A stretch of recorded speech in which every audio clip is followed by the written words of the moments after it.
The Data Chief is a podcast for data and analytics leaders to share their personal stories and insights on technology, culture, and leadership.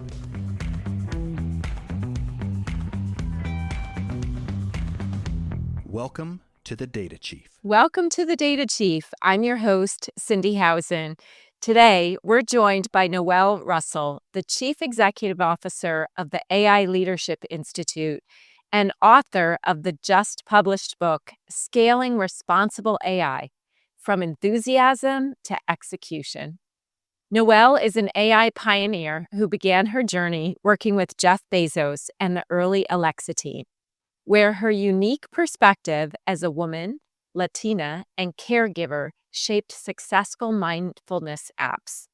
We'll explore her I Love AI community, which has now taught over 3.4 million people.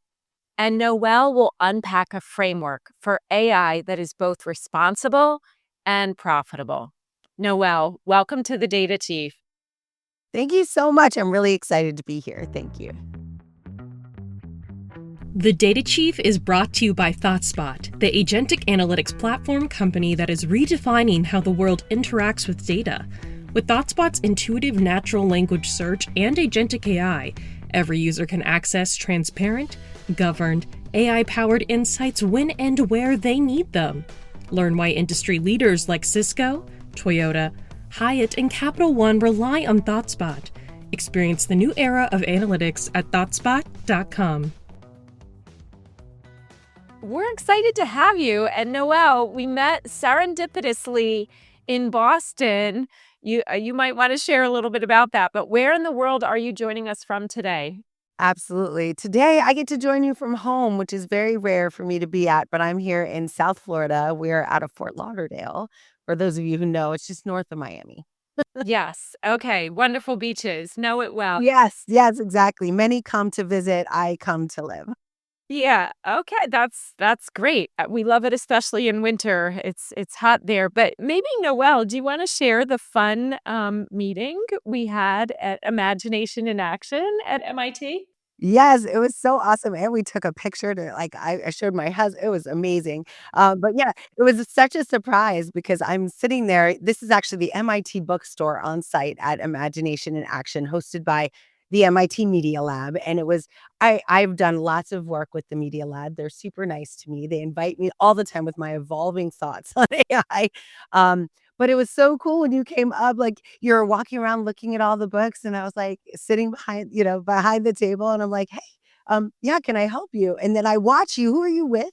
Were you with like someone you work with, or? Yeah, Russell, our head of PR. Yeah. Yeah, and you were with someone. You're like, oh, this is it, and I'm like, oh, I wrote that book. There's this really interesting moment where you're looking for something, and little did you know I would be sitting there, and it was just so.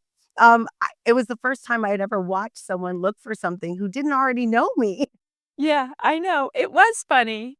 Yeah. So I care a lot about responsible AI, and I think I had seen your post on LinkedIn that it had just published, and I was like, "Oh, they have a bookstore here. Let me just see if they have this." But did not realize that the authors were also there. So it was hysterical and just Yeah, a wonderful moment. But Noelle, you have such a fascinating personal journey in the AI space. Not studying AI, but kind of falling into AI. Take us a little bit through that. absolutely. And I think the good news is I think a lot of us do this now in the world of like generative AI and kind of stumbling into into a ChatGPT experience. But this happened like 10 years ago. I'm an engineer by trade. I learned, I actually always tell people I learned at the University of Barnes and Noble back in Y2K time how to like TCP/IP and coding and how to learn. I was learning Java.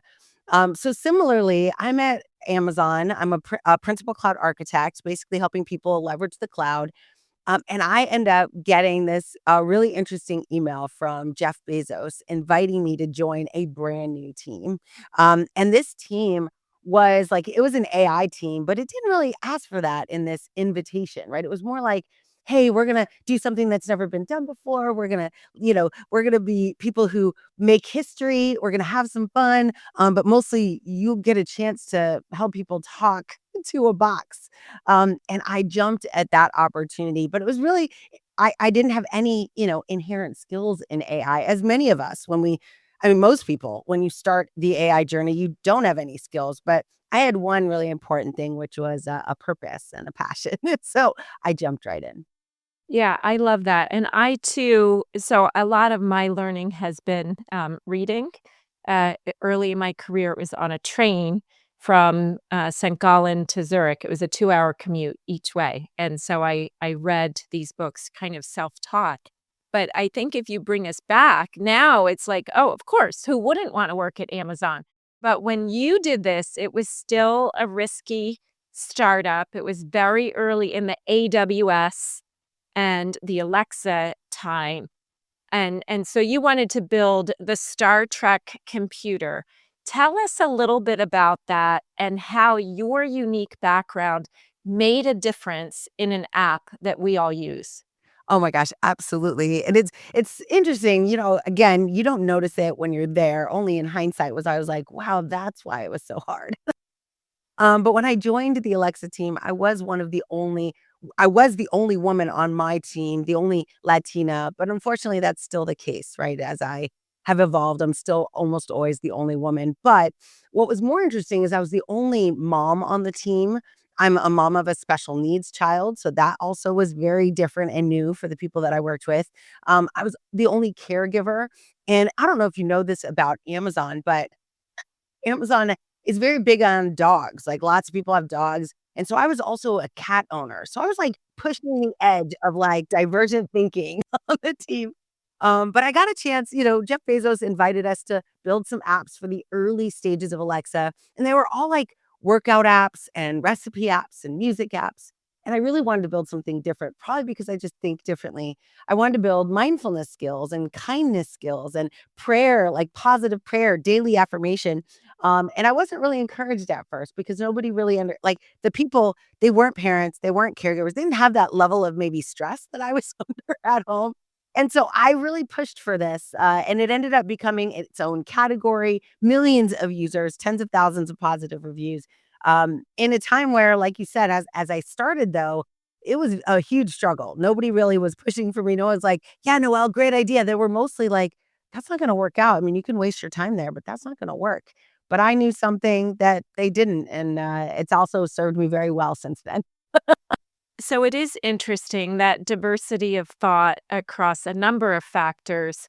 But so you had some people that said, well, it's not going to work out. Now, sometimes, especially in large enterprises, that would be the end of any kind of investigation.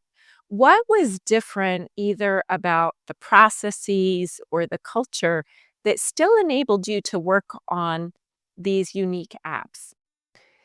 Probably the most important thing was kind of a desire. I mean, for my entire life, probably my entire career for sure, people often told me no to the ideas that I had, and I just got used to being like, "Okay, well, how could I?" Not like, "Why can't I?" But more like, "If you don't want me to do this, how might I be able to do this anyway?" And so I remember asking, at an all hands, asking Jeff Bezos, like, "What if I didn't wanna work on the apps that you kind of assigned to our team?" And he gave me advice that today I use in the back of my mind. I hear his voice like, you can build whatever you want, but number one, build only things people want, right? People that people are interested in, that they're asking for. And if you find that you've built something they're not asking for, kill it as soon as possible.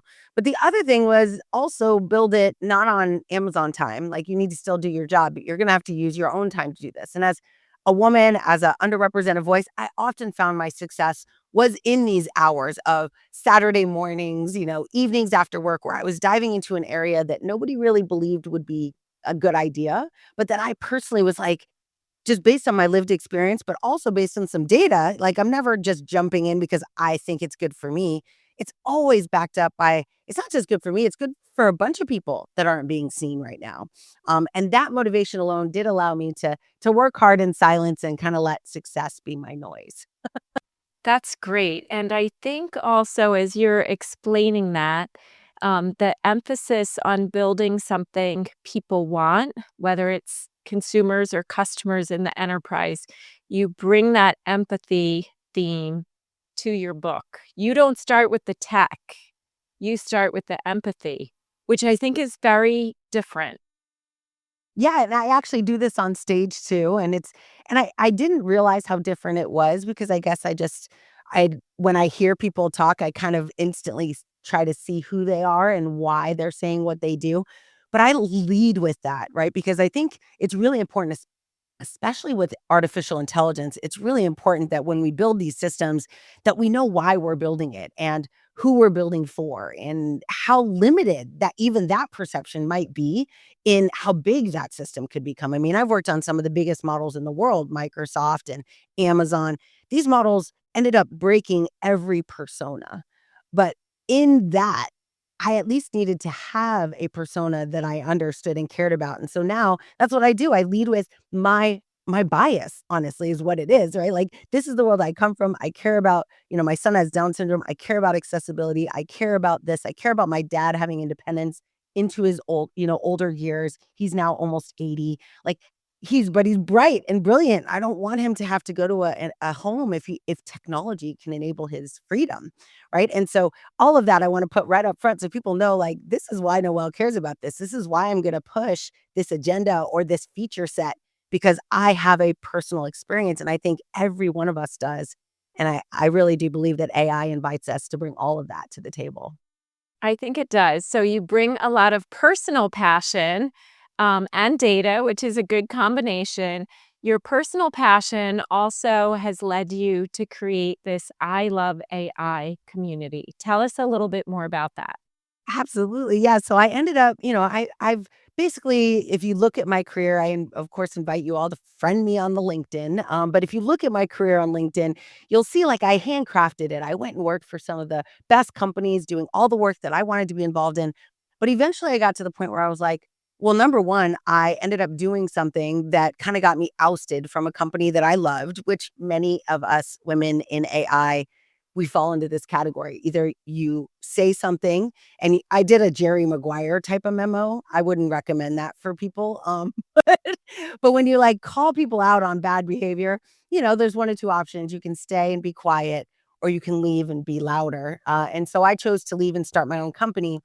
But when I did that, I looked around and realized there were so many people, especially since, let's say, 2020, that were moving into this like transition period where they were being laid off from companies that they had spent decades in, that they were now needing to learn a new technology, that they really felt very alone. When you get kind of laid off or put in a position where you leave a company that you spend a lot of time in and that you're invested in, it's a very hard time, like emotionally, kind of self-doubt, all these things. So that's why I created I Love AIs. I was like, there is this moment where now if you learn this technology, if you learn artificial intelligence, your brain is going to take a totally new direction, like it did for me.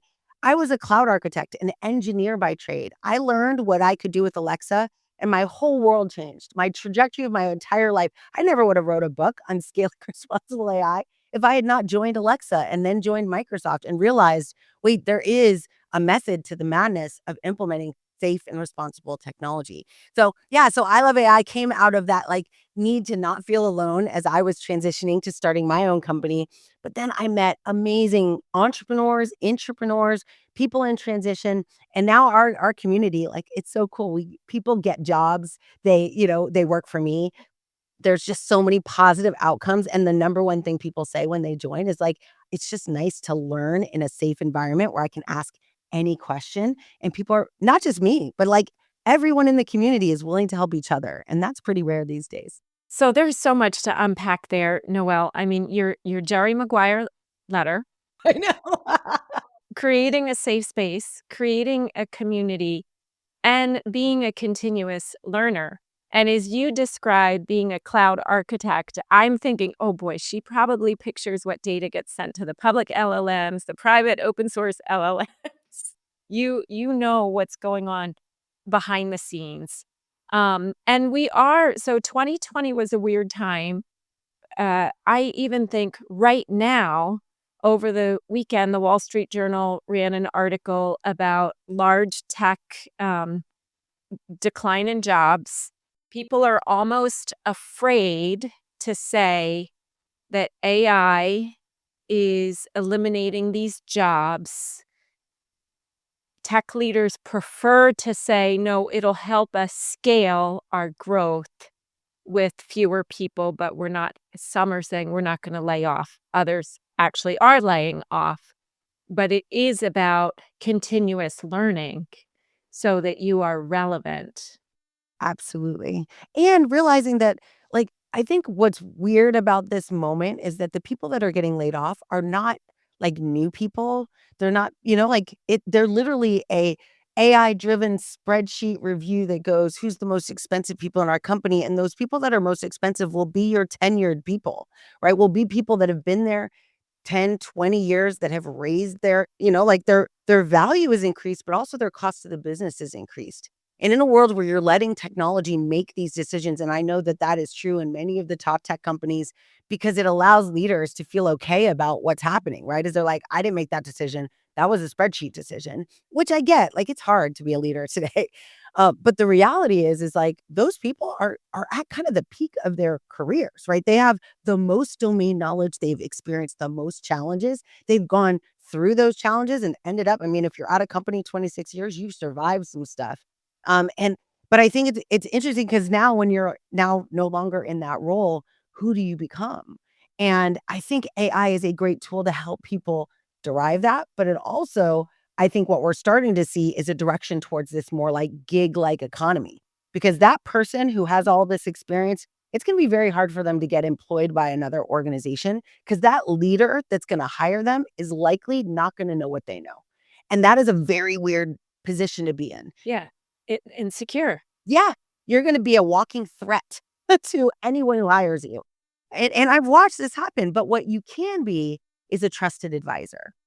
And there are millions of companies that need these trusted advisors, and you only need a handful to make a six-figure, seven-figure income. So I feel like there is a shift. Remember, we've talked about like the future of work.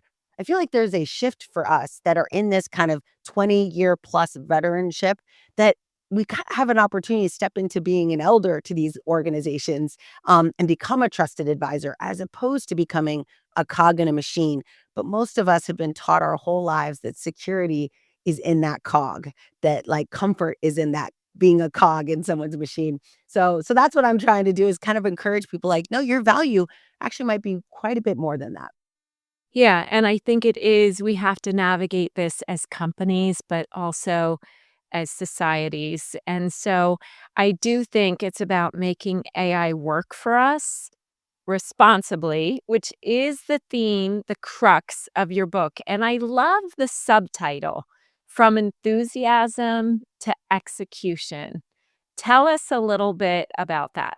Yes, absolutely. And you'll notice on the cover of the book is a tiger. I was very proud that they put the tiger on the book. So cute. I'm holding up my book for those listening. I have this analogy that actually came to me when I was working at Microsoft. My role was to really help researchers take their products and put them into production. And what I saw in those early days of taking products and giving them to users is exactly what we ended up seeing. This is like in 2018, 2019, but in 2022, we saw the same thing happen as ChatGPT unleashed into the world. People got excited. They were like, I always encourage people to just think about the first time you used a large language model. You're like, well, that's pretty good. I can't believe it did that. That's pretty awesome. And I call that kind of baby tiger mode, or like the peak of enthusiasm. Like you're like, this is amazing. Everything's awesome. But very few people, we're actually starting to see this happen now at scale, is like very few people in this stage of like baby tiger mode. They're not really asking important questions like, hey, how big is this thing going to get, and where is it going to live, and what does it eat, and how much data is it going to need, and what happens if I don't want it anymore, right? We can think about many organizations that are failing and they have massive amounts of critical personal data. What happens to that data? Who owns that now? Can I just buy it on the open market if I'm a rich billionaire looking for DNA data? Like, it's a very concerning time. But if we ask those questions at the beginning, we can create mitigations, we can create security. I always say we want to weave it into the DNA of a project. That's why agentic is another term, not to take people down a rabbit hole, but this concept of agentic is actually a good idea because it creates an opportunity for us to build little AI models that can do the work of responsibility, that can build responsibility into an application so that when you actually get sold or acquired or the team gets laid off, those systems will have it built in. You can't pluck it out like a raisin in a bun, right? Like it'll be like water in a wave. And I think that is what this whole concept of kind of baby tigerness came from. This concept of enthusiasm to execution is that in the moment that you're excited is the most important time to ask, what is it going to take to actually execute at scale? And those questions are often not technical ones. They're mostly organizational ones, right? Who's going to lead this? Who's going to decide what's going and what isn't? And ultimately, who's going to tell us, to stop if it's not a model that serves everyone? Yeah, and even why? Why it has to align to the company's mission and values. I mean, we can talk agentic, but I think more important, if we are going to have these AI agents, we have to build them with certain guardrails. And you have some frameworks that you use Yes. to build responsible AI systems. So maybe take us through your POET framework. What are the elements of that? What's important here? Absolutely. I built this to kind of take I don't know if you recently saw, there was an article that was released. Actually, it was an academic paper, some research that had recently done called Your Brain on ChatGPT. Oh, yeah, from MIT. Yeah, MIT did this research. Yeah, of course you would. Yes, you would know. It's in your backyard. But this paper, and it's not new research. This research has been done by Meta in their predictive text organization. So we know that this is true, that there's a bit of atrophy that can occur when you use this technology inappropriately. And what that means is that we've got to really, right now, we're telling everyone, hey, use this to get off the blank page. But I have always been a bit of I don't want to call myself a naysayer, but just like a optimistic, rationalist, to say maybe we don't use it to get off the page. Maybe we use it once we have an idea to accelerate that idea. And that's kind of where the POET framework came from, is that we still come up with like those synapses that fire in our brain. Like we still want that to happen. We want creativity to happen. We want innovative thinking to happen. But then how do I go from enthusiasm of that idea to actually doing it? AI can help in the doing. And so POET stands for, I'll just give you, I'll go through each of them pretty quickly. But the first one is precision. Today, we have more data than ever about almost everything from our customers to our employees to the vendor relationships that we have. And I remember back when I used to work, before I got into AI, I was in big data, worked for Pivotal, which is a big data company. And I remember saying to people, like to these clients, I'm like, just save everything. Because one day a magical unicorn called the data scientist is going to come and make sense of all of it. And needless to say, like there aren't enough of us now, but there are these applied AI models. So precision means I need to know first what data I have, what data I need, what problem, to your point earlier, why, what problems do I want to solve? And then very clearly identify how I can use that to create a very precise solution. So in the future, it's not one big AI in the sky, one big button we're going to press. It's millions of little AI systems, and it's going to be derived from a precise problem that you're trying to solve. The O is about optimization. And that kind of takes the other side, right? Rather than trying to define a new solution, which a lot of my clients want to do, they just want to boil the ocean with all things AI. And I'm like, or we could just look at how your humans are performing now and make them better at what they do. Every human has stuff they complain about, that they struggle with. So optimization is another strategy that you can use to make sure that you're building things that grow revenue or reduce costs, but not at the expense of humans, actually as a amplification of the humans that work for you. And then what you'll notice, which is what Spotify and Salesforce have noticed, is that if you actually lay people off, you're cutting into the muscle of an organization that could actually help you grow. That if you decided as a leader to invest in those people, they would become value generators for you, as opposed to becoming a smaller organization. You now actually have limited that capability. Yeah, or even blockers. I think when you threaten people with AI, they will tell you all the reasons why it doesn't work, and then you get that inertia. Whereas if we position that, the optimize, it's how can I do my job better, faster, take away the drudgery, then they are more engaged. Exactly. And Gartner has that, like, right, this hype cycle.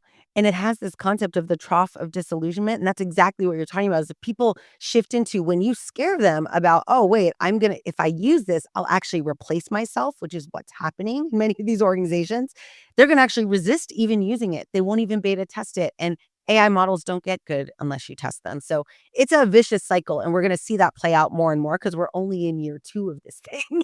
So we're going to start to see this really get amplified. And one of the best mitigation strategies for avoiding this is to really get aligned with the core values of your organization, the ethics, the ethos of why you do what you do as a company. And that is the E part, is that it's not enough to just say, yeah, we're going to do the right things. And yeah, we have integrity in our, corporate statement. But like, how are you going to embed your ethical foundation into the models that you build? And you can absolutely do that. Again, whether you build AI systems to check for those types of policies and processes, or you build a human team, like an AI red team, to do that work for you.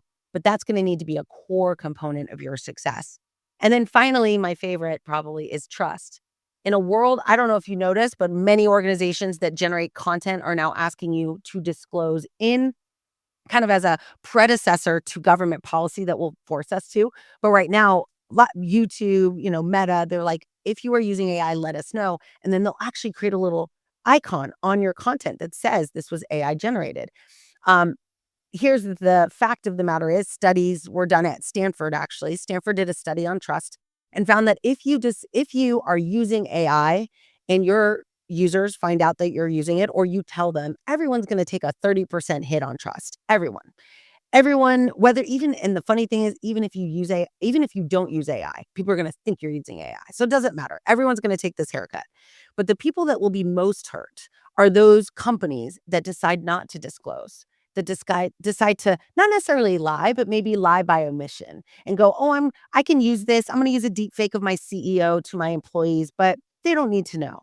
And when people find out that they've been lied to, that's a 70% hit on your trust. And Jeff Bezos would tell you it's unrecoverable. When people lose 70% of their trust in you, they just don't buy from you. They don't work for you. They don't talk about you. They don't recommend you. And your business starts to die. And so I think that trust component is a human component, a relational component, and it is underpinning all the other philosophies that I have. Yeah. And so I love that you bring data to how much that trust costs. So Yes. the POET framework, to recap: precision, optimize, ethos and ethics, and then trust. Really important. Now, as part of trust, because there is an expensive hit if you misstep here, Yeah. many organizations have internal AI governance review boards. If you think about our listeners, chief data and analytics and AI officers, working with these AI governance review boards who may still be thinking about machine learning and not generative AI, and they're just saying generative AI, hallucination, too big a risk, just no. And yet CDAIOs are charged with innovation and business value. How can they work better with these review boards? How can they get, as one CDAO said to me last week, how do we get team no to be team yes? Absolutely. So I have a couple of kind of mantras in my organization that help us with this. One is show, don't tell. So, and it's a little deeper than just demonstrate things instead of using a PowerPoint. It's more about understanding what your review board does and how they're thinking and what their backgrounds are. Trust, right? Understanding who they are, and then being very thoughtful about your approach to like what they do. So oftentimes words like policy, governance, they tend to like get everyone on edge. So we usually like to encourage organizations to build joint guidelines together as a starting point, right? That there's a opportunity to bring these two organizations. Now, ideally, you are already like best friends, like you are serving each other's goals, right? But many times these organizations are built in silos. And that is not the case. As a matter of fact, the CDAIO might not even be in the room when these governance decisions are being made. They usually are not. Yeah. That's right. I think this is the political tension. Who should own this now? Exactly. So that's why it does give you an opportunity to kind of create a coalition of sorts or an internal practice that is not about governance and policy and more about how do we do this. And that's why it leans on as a CAIO, like leans on my desire to be innovative and protect our business, do the right things by our business, but also integrate the policies and procedures that are being created by this organization. So I draw them in and invite them to my table as opposed to being like, knock, knock, knock.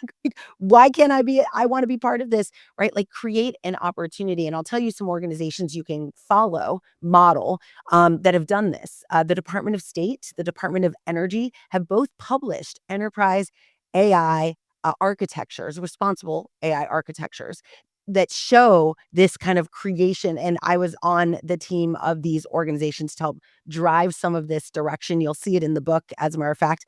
But how do you like create an opportunity for both of you to work towards the same goal?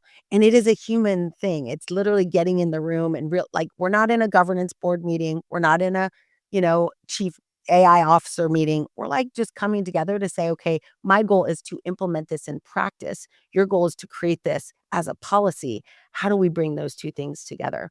And another one is the city of Seattle and the city of Chicago. Both of them have publicly documented these processes that are working for their organization. Now, granted, I just want to warn you, they're all very different. At the end of the day, it depends on the people you have and how long they've had these roles and what their fear is around being outed as maybe not knowing what they said they know.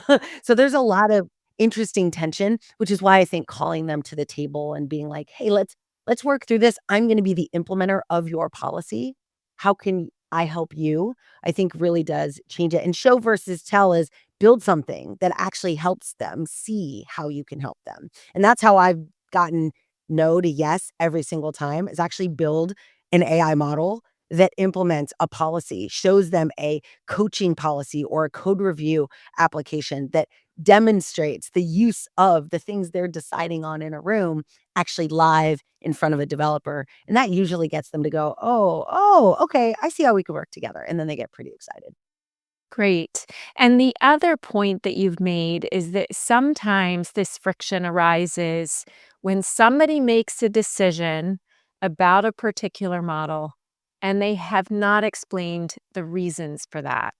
How can we do this better, particularly when the models are changing so quickly?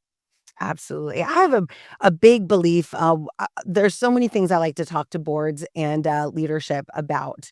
One of them, though, is model selection and evaluation. It's a huge point of interest for me because many times by the time it gets to your, table, your desk, the decision has already been made. And I think it's important for the listeners to understand that it actually there is a rubric for determining what the right model is for the right task, and that there are now tools that you can use to identify where those models sit on a leaderboard. As a matter of fact, Stanford also released a project called HELM, the Holistic Evaluation of Language Models, which is this open source leaderboard of not just on precision and accuracy and kind of does this model do its job well, but also on 7 to 10 different metrics on toxicity. Is it like predisposed to racism, predisposed to sexism, predisposed to self-harm promotion or toxicity? Like the fact that these models are already documented in this way, this is why organizations like OpenAI, Anthropic, Meta, Amazon, Microsoft, they've all released model cards for the models that they use.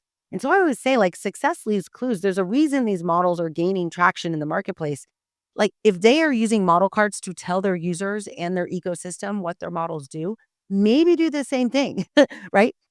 Create explainability. You don't have to give people your source code or make it open source, but provide a level of explainability that anyone can understand. Explainability and transparency, they go hand in hand, but they are not the same, right? Showing someone behind the curtain isn't the same as telling them what all those knobs and bells and whistles mean.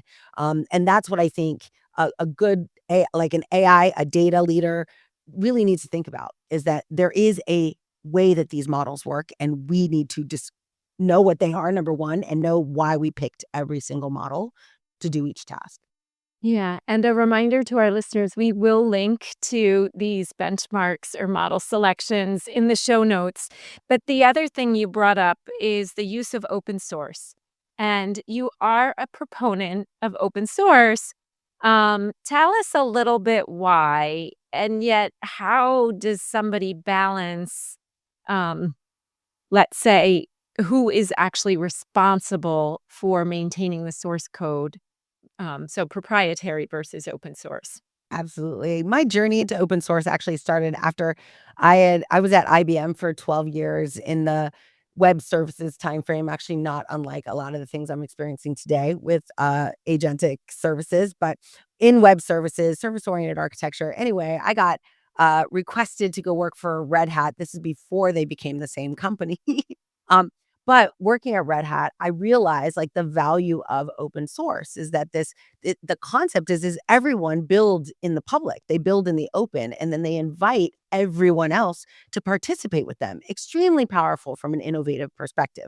I always encourage organizations to think about doing maybe not open source to the public, but certainly open inside your organization, right? Creating private repos that you invite everyone in the company to participate in, because it generates this excitement that you're part of building something that is bigger than you. And it's very powerful. The challenge, though, is that when you think about, a lot of people are like, "Ooh, open source versus proprietary." That is a different mindset, right? I'm very concerned if we're selling open source, because what I've learned the hard way is that when you use an open source project, they are run by volunteers.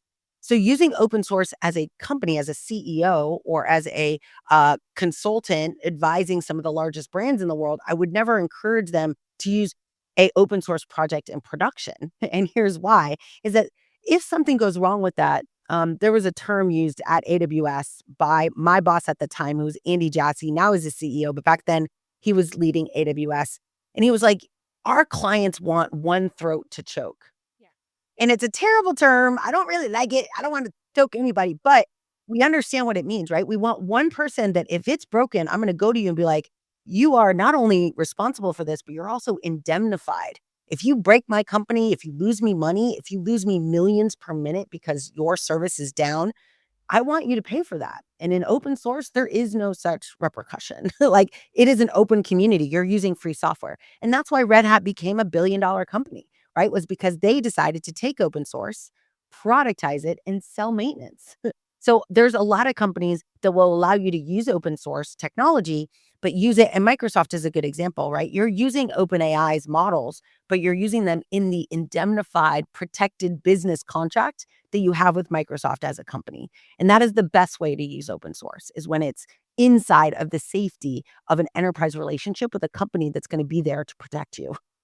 Yeah, and that's so interesting because there's Meta's open source llama models, which I find interesting that a number of large financial services organizations are using that because they felt like, well, we could deploy it in our own still on-premises data centers versus the Microsoft or OpenAI models, which were cloud only.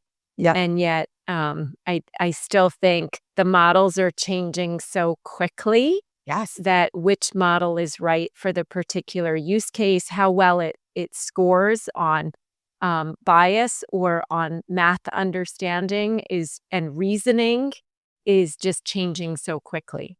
Yeah, and you would have to, as a financial services organization, shift away from your core competency, which is serving people with financial services, into taking those resources and redirecting them towards building a machine learning organization that can fix, maintain, repair. And like you said, it's changing all the time.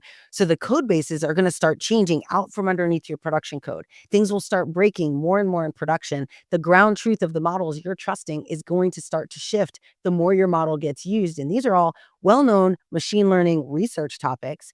But as you take an open source model and put it in production in your company, you now become a research company. You're going to need that team that's going to be like trying to stay ahead of that evolution. And I'm not sure, like I said, we're in enthusiasm mode right now. I'm not sure people have thought about what happens when that baby tiger grows up, right? What happens when that gets older, and starts needing more data, needing more support, or just needing guidance. Because that means if you're not partnered with a company. And I think the fascinating thing about this is that Microsoft actually does offer an on-prem solution. Yes. Yeah. The walled garden version. Yeah. People don't know that. But this is why, as a leader, I think our job is to not necessarily get too stuck in the weeds of how these models operate, though it's good to know. I appreciate my knowledge in that area, but way more important to understand, how is this infrastructure leveraged, right? What is the architecture that we're looking to build? Because the models themselves, we need to make sure we build an architecture where these models, just like in the old service-oriented architecture day, these modules will become swappable. A new model comes, I should be able to just swap it out. But that's not necessarily how we're thinking about this. I don't know why. I'm like, it's just like software as a service. Yeah, I do think I've seen an uptick in model abstraction and model Yes. distillation. So that I do think it will be pick the model for me. But these review boards are like, hang on, I didn't approve all these other models. We started with model A. Right. And now, hey, AI team, you're suggesting all these other ones. So Yes. it is moving super quickly. The other point that you had brought up in your book, Noelle, you talk about one of the best practices in your checklists, check if the data is biased. And I would say all data is biased. That's just the way it is. It's just the way we collect data. And McKinsey did a study a couple of years ago, and they broke the respondents, over 1,000 respondents, into AI leaders and everyone else. And even the AI leaders, only 36% of those companies were checking for bias in the data versus 24% all the rest. This seems staggeringly low to me. Are we overemphasizing the importance of the algorithm versus where it all starts is in the data? Yes. I mean, I think this is the danger of the way that this has evolved, right? Because it evolved kind of as a consumer facing algorithm that people could get relatively good answers from because of its generative nature. And that is really, I mean, thankfully, it's taken, I've been doing this now for over 10 years. And I used to say it was like feeding vegetables to kids to get people to use AI responsibly inside their company. Now, I mean, it's like candy, like everybody wants to use AI. The danger though is that the approach has been use it and it'll give you a pretty good answer and then we'll start from there. As opposed to not like I always tell people the very first thing you need to do when you're building out any AI project, the first thing you need to do is figure out what problem you're going to solve. Like there is no one model for every problem. But the next thing is what data do you have or don't have? What does the data landscape look like for that specific problem? And this is what allows you to get outside of that. A lot of times consultancies will come in and be like, you have to get all your data ducks in a row before you can even start using AI. And that's kind of on the other side of the spectrum. I think there are use cases where we don't need a lot of data, but you have to actually answer that question to know that. And most, to your point, most organizations, most leaders, they're not asking the problem first, data second at all. They're going right to the third step, which is model selection. They're picking their model before they've even figured out what the problem will be. And that's kind of like, I have a really cool hammer, everything's a nail, right? Like they're very excited and it's not their fault entirely because these leaders are being driven by a board that's like, we heard on this analyst, blah, blah, blah, you need to put AI in, like get this going. So they're forced to the model first. And it takes that's why the book was, this brainchild of mine where I was like, we really need to take a step back and focus on the problems we're going to solve and the data we have to solve it before. And that data analysis will expose biases. But I think the danger in that biases detection is that oftentimes people who are looking for bias are not the ones that would be victims of that bias. Yeah, they might not notice. Yeah, Yeah, they're not thinking that way. They're not thinking that way. exactly. It just isn't even aware. It's an awareness challenge as well. Yeah, and so one of my customers, a CIO, calls this, how do I stop this management by magazine? Where his board will read something, why can't I have ChatGPT for all my numerical data? Or, hey, everyone's talking AI, what's our AI strategy? Yeah. And really it's, well, first, what's your business strategy? That informs your AI strategy, and your data strategy is the underpinnings, and it all has to be linked. I want to shift, Noelle, to the human element of AI. And you mentioned this earlier. So, a just published MIT study on the cognitive cost of using, I mean, they studied ChatGPT, but it could be any large language model. You referred to a study that Meta did. Can you elaborate on the findings? What is this potentially doing to our brains if we don't use it the right way? Yes, good clarification. Like, what is the potential damage? Is that, like with anything, we've been talking about this a long time in the world of AI. Over reliance is the biggest danger. Is that we somehow think that these models are going to get inherently better and that they will not need long-term care. That they will somehow just, they'll get better, and we're selling this, right? This is how we sell a new model, is it's better than the last model.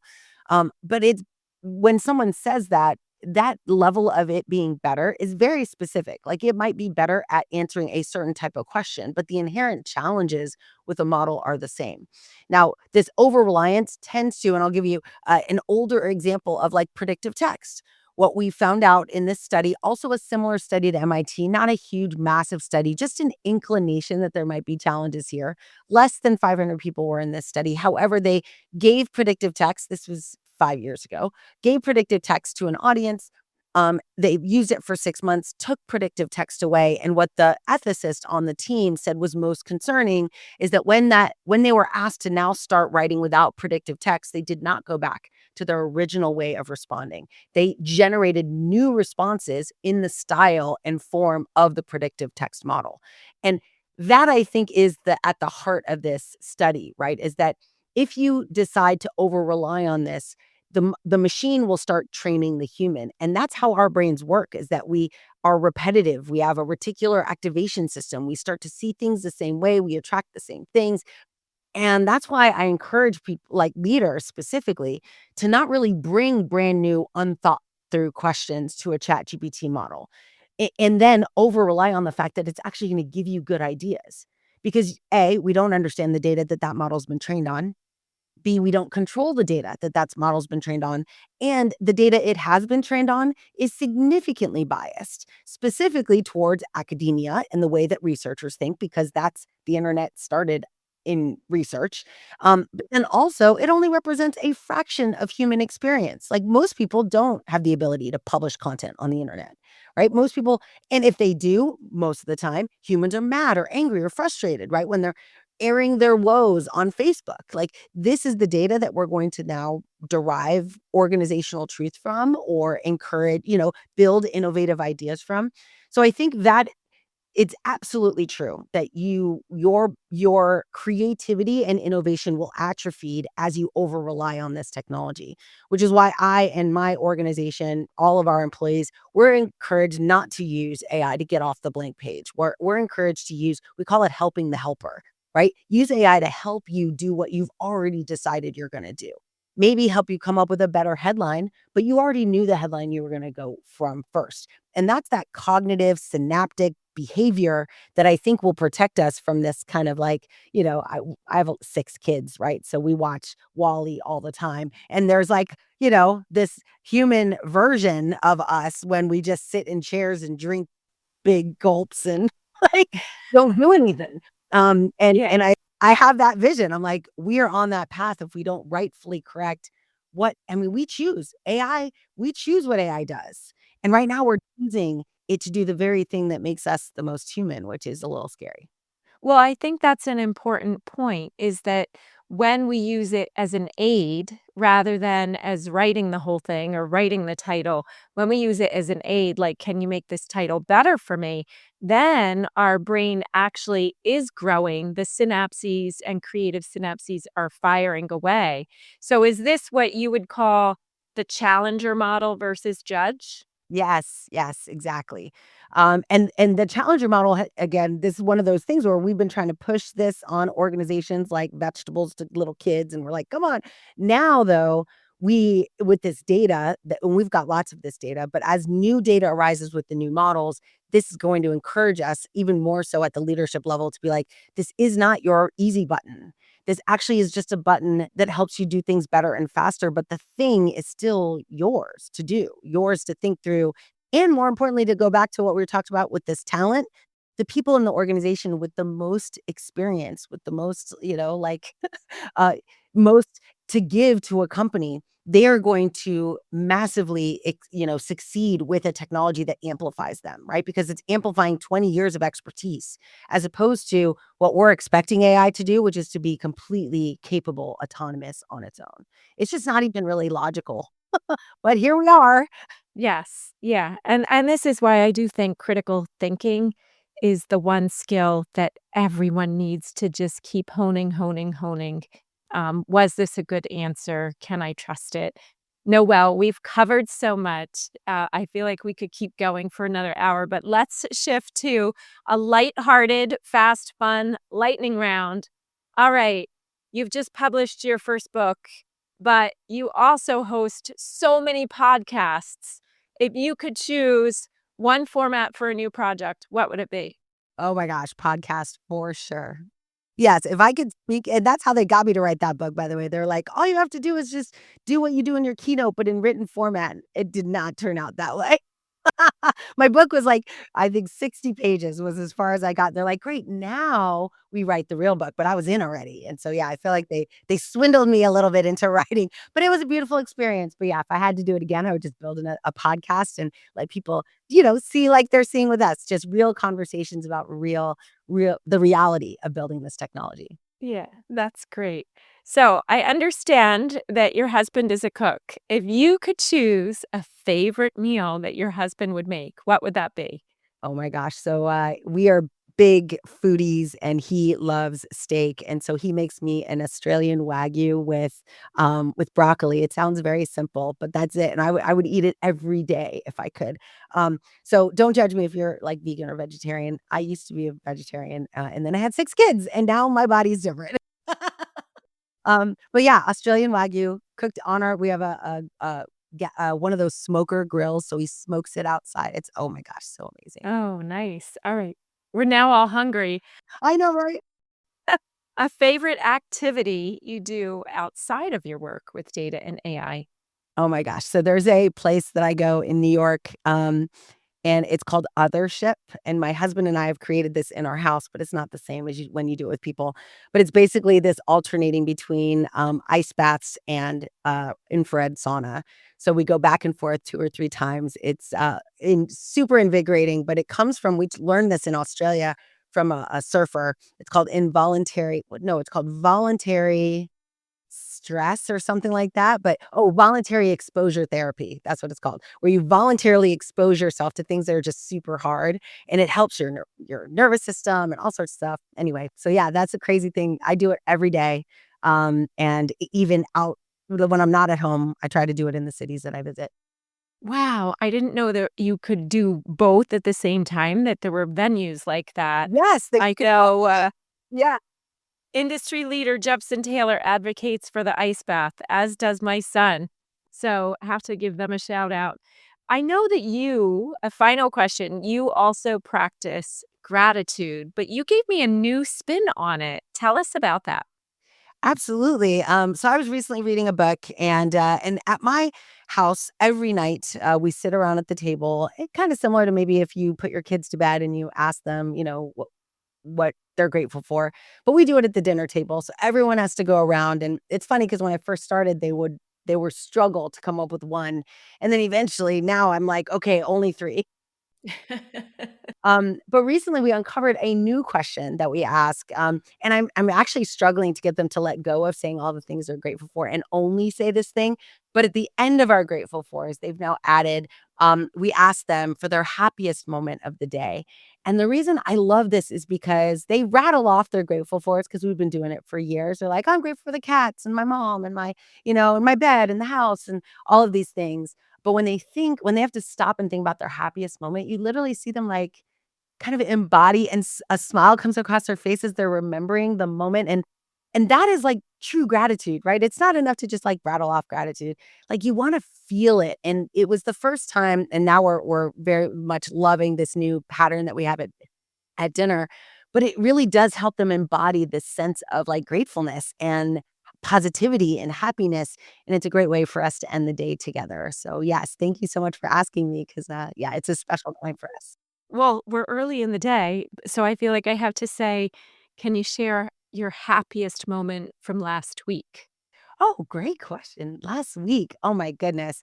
Um, I would have to say that my happiest moment, there was a few. I was in 4 cities last week. But my happiest moment was when I walked into a room, and one of the members of my community was there, and I did not know that ahead of time, and he recognized me immediately, and he was like, "Oh my gosh." And he just had this, like, level of excitement that he was meeting me in person, and I'm just not used to that.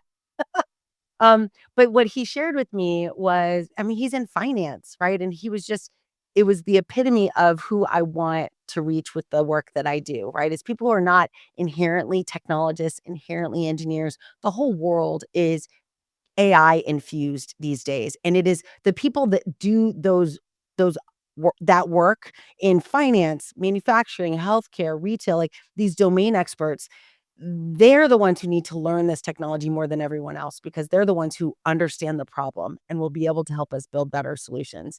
And so it was really cool because he has gone, he basically has taken all of our classes. He's now building the innovation team. I mean, he's a CFO and building the innovation team inside his company.